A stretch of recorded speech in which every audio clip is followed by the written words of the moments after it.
Mga estudyante, balik eskwela na matapos ang holiday break. Kakaunting bilang na mga pumasok na itala sa Bangalda National High School. Silipin sa report. Maagang gumising para pumasok sa eskwelahan ng senior high school na si Nika May mula sa Mangaldan, Pangasinan.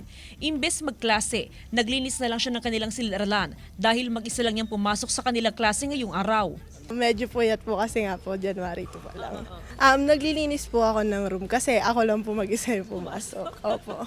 Matapos ang holiday break, bunsod ng Christmas at New Year celebration, balik eskwela ng mga estudyante sa pampublikong paaralan. Pero kapansin-pansin daw ang mababang bilang ng mga pumasok ngayong January 2.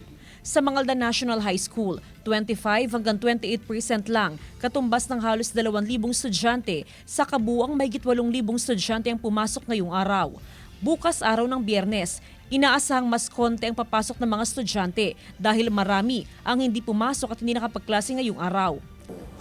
But unexpectedly, may mga bata tayo na overexcited ata, kaya hindi lahat pumasok.